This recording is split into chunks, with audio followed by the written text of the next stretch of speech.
In 1976, a man launched an investment fund so boring that Wall Street openly mocked it. They called it Bogle's Folly. He hoped to raise $150 million. He raised about 11. 40 years later, that Folly, the index fund, had quietly beaten almost every genius who laughed at it. Here's why it works.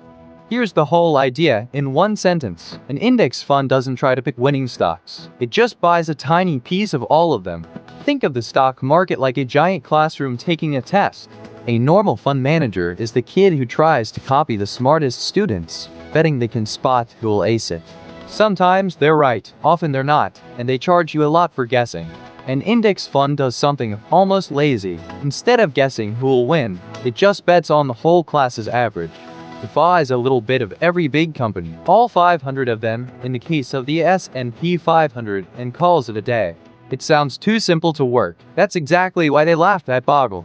But buy everything and hold it turns out to be shockingly hard to beat. And here's the proof. This is $1 invested in the S&P 500 the same year Bogle launched his fund, 1976, with the dividends reinvested. Watch what owning a whole market does over time. It's not a straight line. It crashes. The dot-com bust, 2008, the 2020 shock, real terrifying drops. But every time, it climbs back and keeps going. By today, that single dollar has grown into roughly 100-fold plus. No stock picking, no genius, just a whole market held for decades. And here's the part that stunned Wall Street. In 2007, Warren Buffett bet $1 million that a plain index fund would beat 5 portfolios of elite, high-fee hedge funds over 10 years. 10 years later, the scoreboard, the index fund was up about 126%. The hedge fund experts, an average of about 36. The simple fund didn't just win, it leapt them, and the difference, mostly, was fees. Okay, but why do fees matter that much? Let's make it concrete. Two people both invest $10,000, both earn the same market return, say about 7% a year, for 30 years. The only difference, person A owns a cheap index fund charging almost nothing, a few hundredths of a percent. Person B owns an active fund charging 1% a year. 1% sounds tiny, right? Over 30 years, that tiny 1% fee quietly eats a huge chunk of the final pile, often tens of thousands of dollars. Money that went to the fund manager instead of to you, whether or not they beat the market.